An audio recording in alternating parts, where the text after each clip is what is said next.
was 20 years old when we went into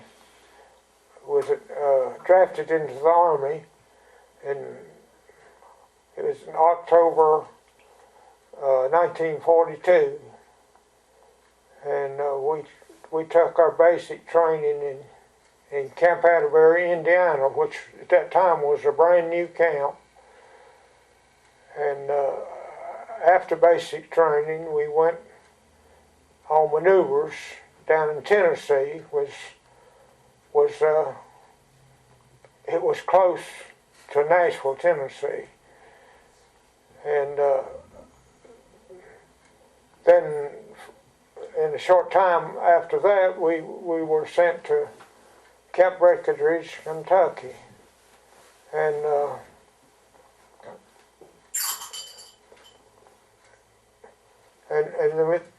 then we went from there overseas, and we went on the George Washington, our biggest transport at that time, and it was the largest convoy that had ever crossed the ocean before. And we went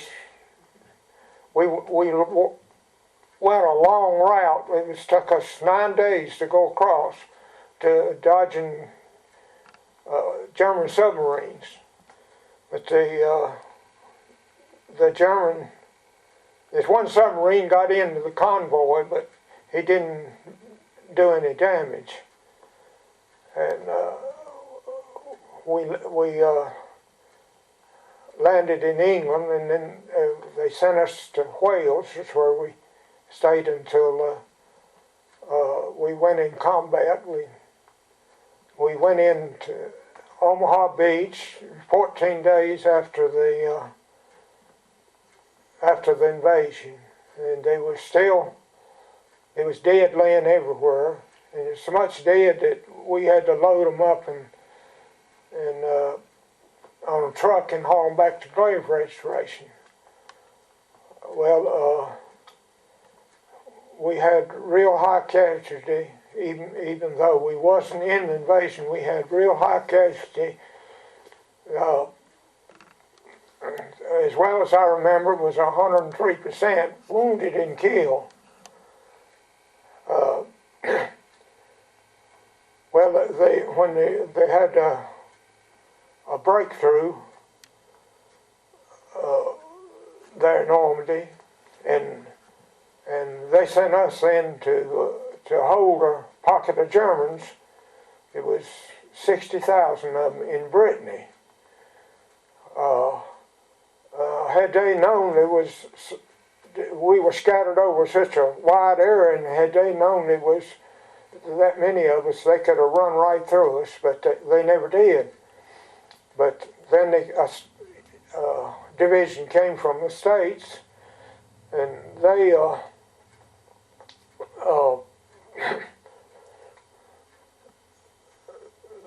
were new, and the Germans found out, and we understood that they just run right through that division after we left. But we went on to help push the Germans out of France, and we were in combat continuously, and the whole time we were in combat, we were only off out of the war about 2 weeks, and we spent in Belgium with Belgian families. But then they sent us back into combat, and we pushed the Germans. We pushed the Germans across France and then into Germany, and we pushed them till we got to the Rhine River. We were the first ones up on the Rhine River, but it was at Dusseldorf, Germany, and the Germans blew up a bridge, and we didn't get to cross the Rhine River then. So we were in the Bulge. We fought in the Bulge. We fought in the Hurricane Forest, and we were in the war to the end of the war, and we were the first.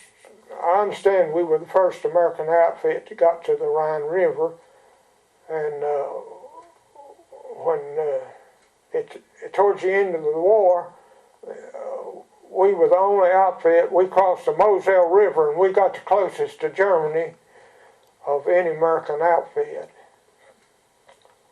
And the big three had a meeting, and they decided to let the Russians come in and take Germany. So we sat there and waited until the Russians fought their way to us. They stopped us, and then so we were the first ones that met the Russians. We were in at that time we was fighting with Patton in the Third Army,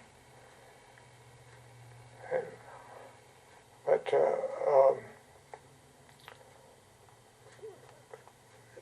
it was we went in 14 days after Normandy and was into the war ended. Well, why don't you tell me a little bit about some of the experiences that were a little harrowing, such as immediately after you went into Omaha Beach there, and some of the aircraft that you dealt with, and even American aircraft, and some near misses and whatever. Well, we had a fighter bomber that was we had 3 P-47 fighter bombers was attached to our outfit, and one of them was strafing on the front lines, and he still had a 500-pound bomb under the wing. So he started pulling up, and he realized he's going to go right into the treetops unless he let loose that bomb. So he let it loose, and it dropped right in among us. And it was set on delayed fuse, and it blowed a turbo crater out. And no one was hurt except our mess sergeant got 2 black eyes from it. He poked his head out too soon, and a big gob of mud hit him right in the face. And when it was all over, there was an AK gun sitting right on the edge of the crater, and the guy said it blowed him 12 foot in the air. It was a good 12 foot in the air, the concussion from the bomb, but luckily it didn't kill one of them. And there was a lot of things that happened that was it's unbelievable. That like one guy was came over in a German fighter bomber, and he was trying to blow up an ammunition dump right close to us. That was in Germany, and he dropped bombs all in among us. Well, our machine guns shot the plane down, and the pilot bailed out. Well, the guys were so mad that they shot at him all the way down, and it looked like every tracer was going through him. But when he got down, his clothes were shot completely off of him, and he wasn't touched. And the fellow was just 18 years old. He could fly an airplane, and our captain questioned him and said he could fly an airplane, and they told him if he'd take that bomber and blow up that ammunition dump, he was a corporal at that time in the German army. They'd make him a lieutenant, but he was one more scared guy. He was shaking like a leaf when our captain was questioning. And another time, that was in Germany. A German bomber, twin-engine bomber, it was at night, and he came over, and we had him in a searchlight, and our machine guns was really getting on him. So he let loose a whole bomb load, and they looked like every bomb was going to fall on us, but luckily it went right across the road into an ACAC outfit, and it destroyed every piece of equipment they had. They didn't even have a rifle that would fire. And the kitchen truck, the guy said there was holes in every one of the kitchen utensils. And said, and the one guy was sleeping on a folding cot, and the shrapnel cut the legs off of that cot and did not hurt him, didn't touch him, dropped him down on the ground. And there was 100 men in that outfit, and not a one of them was killed or even wounded after destroying all of the equipment. And that was just, sounds like a fairy tale, but it actually happened.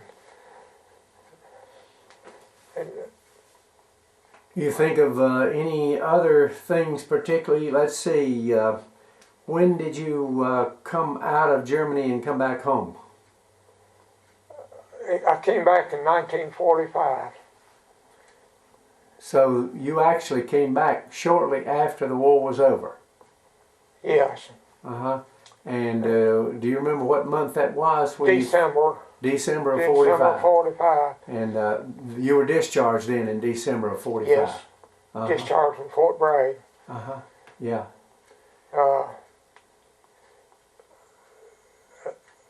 But we were the first we were the only outfit that crossed the Moselle River and was on our way to Berlin, and they stopped us because the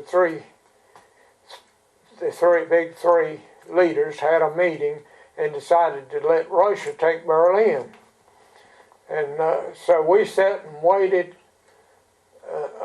till the Russians fought their way to us. But one morning there's a whole, I don't know how many, there must have been 1,000 Germans walked in with carrying a white flag. They lead when they're carrying a white flag. They came in and gave up to us. There was a lot of prisoners. And they said, "Where have you guys been?" Says, "We've been waiting to give up to you." They didn't want to give up to the Russians, so they gave up to us. They'd heard many stories about what happened when they gave up to Russians. Yeah, right. Well, Lonnie, what experiences did you take out of the Army and apply in your life? What are some of the things you maybe learned from your experience that have been valuable to you in life? I realized for some reason or another that I went through all of that dangerous combat and didn't even get a scratch, and was in a lot of dangerous positions, and I was just thankful for that, and it just made me more thankful for life. And it was a great experience, and another thing that happened, that when we were pushing the Germans across Germany so fast, we was pushing 50 or 60 miles a day, and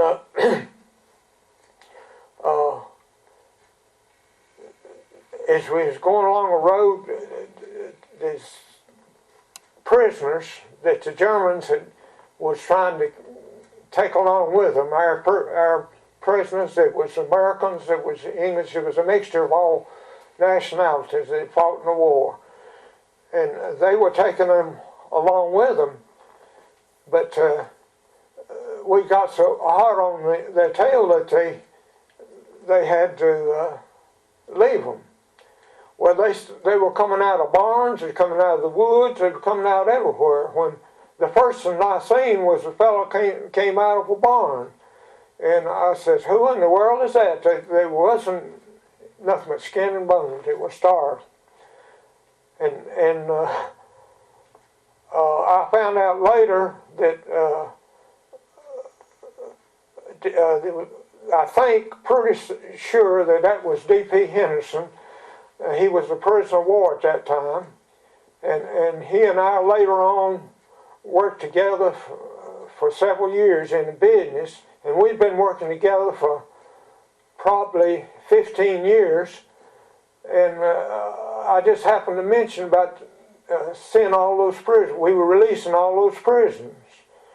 And he says, where was that? And I told him. He said, well, all that was us that you released. And as far as I know, that was him that come out of the barn. And I didn't even know him from Adam at that time. But later on, we worked together for going on 50 years we worked together. So you learned the real value of life and living because you saw many, many sad things.